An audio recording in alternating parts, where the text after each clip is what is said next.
Tu te souviens du Toyota Land Cruiser de 1998 ou d'un premier 4Runner? Ce bloc de fer massif, les leviers mécaniques de boîte de transfert, le châssis en acier simple et robuste.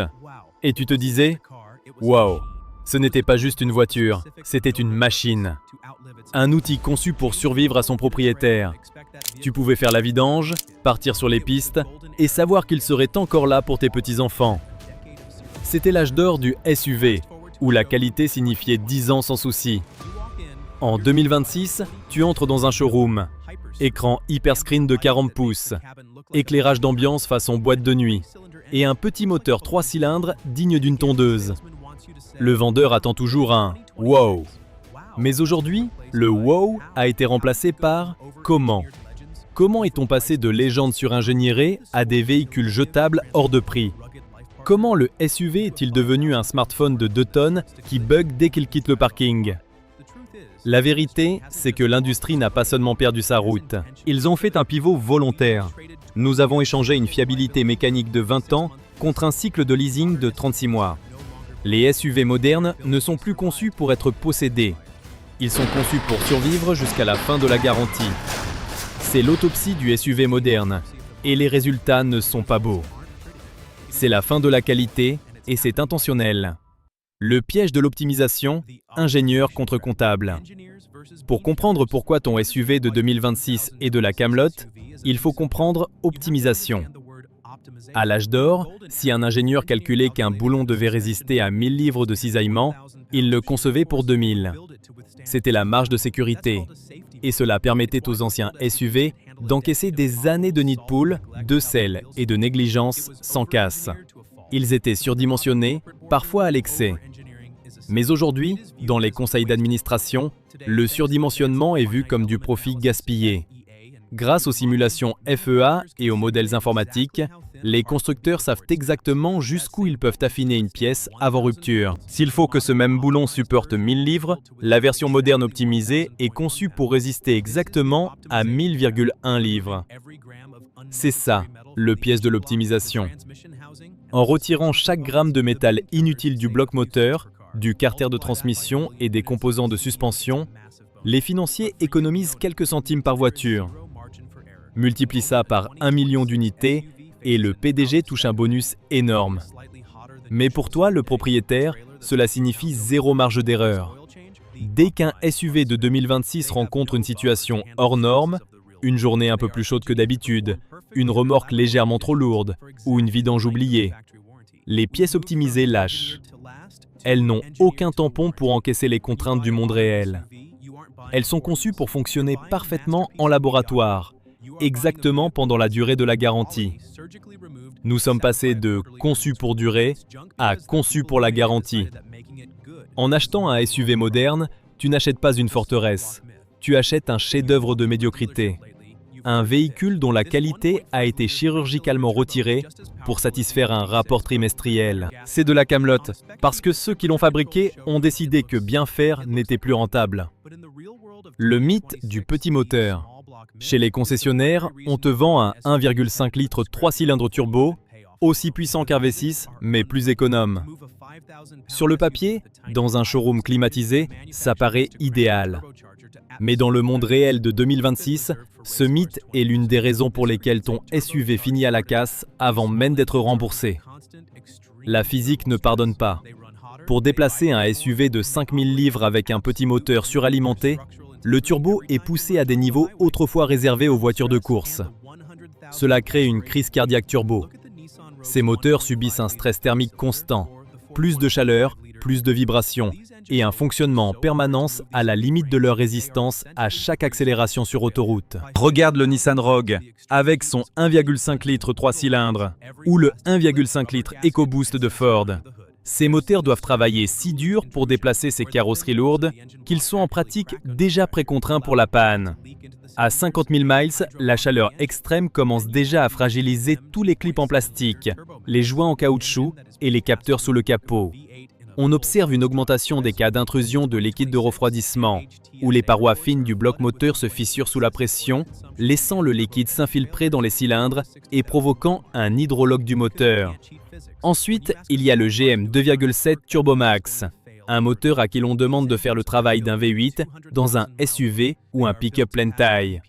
En 2026, les rapports de la NHTSA sont saturés de plaintes concernant une consommation d'huile excessive et des défaillances de turbocompresseurs avant même 60 000 miles.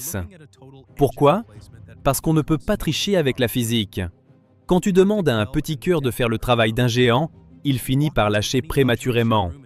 Ces moteurs ne sont pas conçus pour atteindre les 200 000 miles.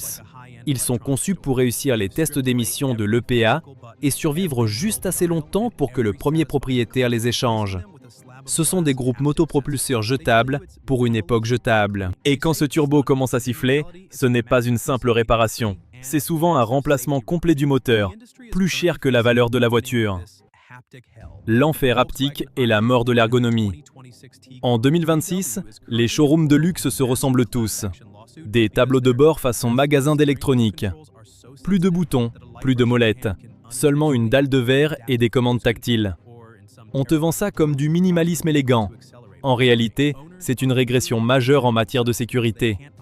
L'industrie fait face à un retour de bâton contre cet enfer haptique.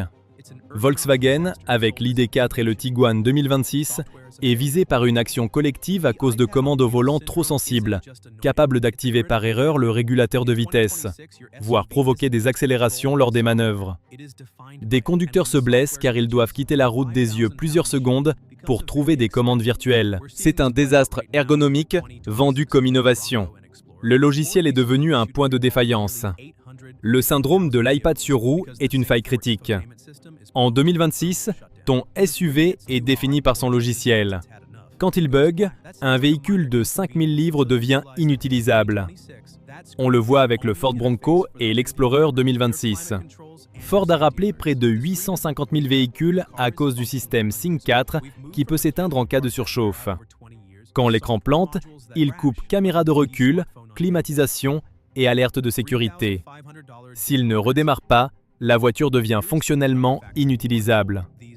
On est passé de pièces mécaniques durables à des logiciels qui crachent comme un smartphone dès le départ. Voici le facteur junk qu'on ne vous dit pas. Ces composants numériques ont un taux de défaillance très élevé une fois la garantie expirée. En 2026, si le module d'infodivertissement d'une Audi Q8 ou Cadillac Lyriq tombe en panne, ce n'est pas une réparation, mais une rançon numérique d'environ 3 500 $. Les concessionnaires remplacent les modules entiers. Comme ces écrans sont intégrés au tableau de bord et liés au système de sécurité, il est impossible d'utiliser des pièces d'occasion. Vous devez payer le prix constructeur pour une pièce déjà conçue pour devenir obsolète au modèle suivant. Quand une seule panne dépasse 10% de la valeur restante du véhicule, il devient jetable. Vous n'achetez plus une voiture, mais un pari sur le fait que l'écran survive au paiement du prêt. La panne programmée. L'obsolescence programmée dans l'automobile moderne vise désormais le système de refroidissement. À l'âge d'or, les pièces comme les boîtiers de thermostat et pompes à eau étaient en métal durable. Ils duraient 200 000 miles, parce que le métal se moque du nombre de cycles de chauffe. Mais dans ton SUV de 2026, BMW X3, Jeep Grand Cherokee ou Volkswagen Atlas, ces pièces critiques sont désormais fabriquées en polymère haute performance. C'est simplement un terme élégant pour dire plastique. Voici la réalité. Le plastique a une mémoire. À chaque trajet, il subit des cycles thermiques. Il se dilate à chaud et se contracte à froid. Vers la 5e année, il ne s'use pas seulement. Il subit une transformation chimique appelée fragilisation. Il devient cassant comme un biscuit sec. On observe déjà une hausse des recours collectifs en 2026 contre BMW et Mini, car les boîtiers de filtre à huile en polycarbonate se déforment et se fissurent entre 60 000 et 80 000 miles. Quand ce boîtier casse, ce n'est pas une simple fuite. Le liquide de refroidissement peut se mélanger à l'huile moteur. Cela crée un milkshake de mort qui détruit les coussinets du moteur en quelques minutes. C'est une défaillance catastrophique conçue intentionnellement, causée par une pièce qui coûte 30 $ à fabriquer, mais 3 000 $ à remplacer. Le mensonge du fluide à vie. Si le plastique ne t'attrape pas, le calendrier d'entretien le fera. En 2026, les concessionnaires adorent une expression, fluide de transmission à vie. Ils te disent que l'unité est scellée pour toute sa durée de vie et qu'elle ne nécessite aucun entretien. Tu te dis « Waouh !» en pensant économiser de l'argent.